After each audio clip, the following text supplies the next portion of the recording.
ఈరోజు స్నేహాలు ఎలాగున్నాయంటే తుమ్మితే ఊడిపోయేటట్టున్నాయి. ప్లేట్ అయితే దండిగా ఉంది కదా! మా ఫ్రెండ్స్‌లో ఒకరికి "ఏం గిఫ్ట్ ఇవ్వమంటావు?" అని అడిగితే ఒక 10 మందికి ఫుడ్ చేసి అన్నారు. సరేలే అని చెప్పి మనం పెసరపప్పు పాయసంతో స్టార్ట్ చేశాము. మా స్నేహం ఎప్పుడు ఇలాగే ఉండాలి అనే ఒక ఉద్దేశంతో గారెలండి, గారెలు, జీరా గారెలండి ఎంత టేస్టీగా ఉంటాయి. ఇవన్నీ మన ఛానల్‌లో ఆల్రెడీ ఉన్నాయి కుకింగ్సేను. స్నేహం అనేది తుమ్మితే ఊడిపోయేటట్టు ఉండకూడదు. మన కష్టంలో, సుఖంలో అన్నిట్లో వాళ్ళు మనకు తోడుగా ఉండాలి. అలాంటి స్నేహితుల్ని 10 మంది కాదండి, ఒక్కరున్నా చాలు. మన ప్రతి సిట్యుయేషన్‌లో వాళ్ళు మనతో కడవరకు ఉంటాం. అలాంటి ఫ్రెండ్స్‌లో కొంతమంది మనం మిడిల్ క్లాస్ వాళ్ళమి. అలాంటప్పుడు ఏమంటే అవి తీర్చేదానికన్నా వాళ్ళకి యూజ్ అయినవి తీసిద్దాంలే అనుకున్నాను.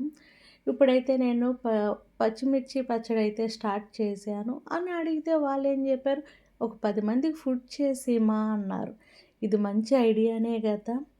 ఏమంటే అయి తీసుకునేదానికన్నా మనం ఒక 10 మందికి ఫుడ్ పెట్టినట్టు ఉంటదని జెప్పి నేను ఓకే. డన్ అనేసాను.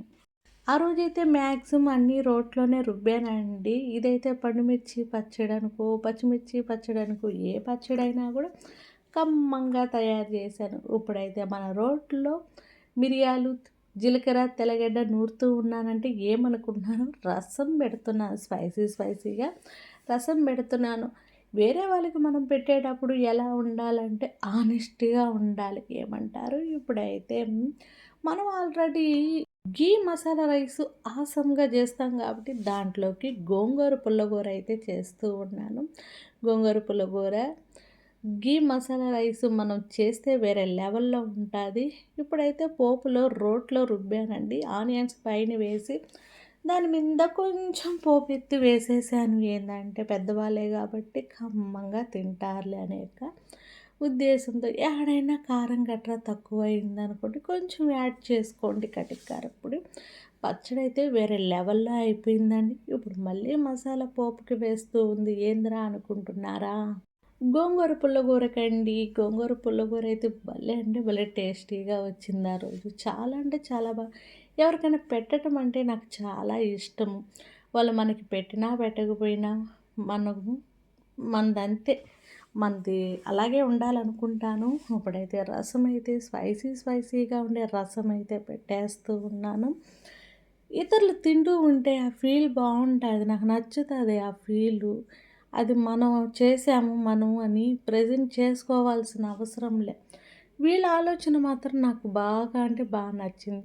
10 మందికి ఫుడ్ అంటే వాళ్ళ దీవెనలు వీళ్ళని మంచిగుండాలనే కదా! మనం 1000 1500 లేకపోతే 2000లో ఏదైనా గిఫ్ట్‌గా తీసిస్తాం. అది యాడుంటది కబోర్డ్‌లో ఉంటాది. ఏమంటారు?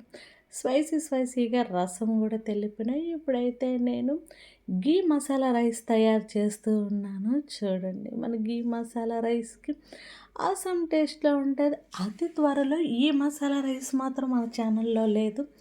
కంపల్సరీగా మీకు నేను చేసి చూపిస్తాను. ఎంత బాగుంటదండి. అటు వర్షం పడుతూ ఉంటే ఇటు ఘీ మసాలా రైస్ కొంచెం గోంగూర ఒక ఆమ్లెట్ పెట్టుకున్నామనుకో వేరే లెవెల్ అంటే లెవెల్. ఆ రోజు మ్యాక్సిమం నేనేందంటే రోట్లోనే రుబ్బాను. ఎక్కడ శ్రమ అనిపియలేదు. 3 రకాల రైసులతో నేను ఈ ఘీ మసాలా రైస్ చేస్తాను. అదిరిపోతది. మా ఫ్రెండ్స్‌కి మీరు దీవెనలు ఇచ్చేసింది. ఇంక బాయ్.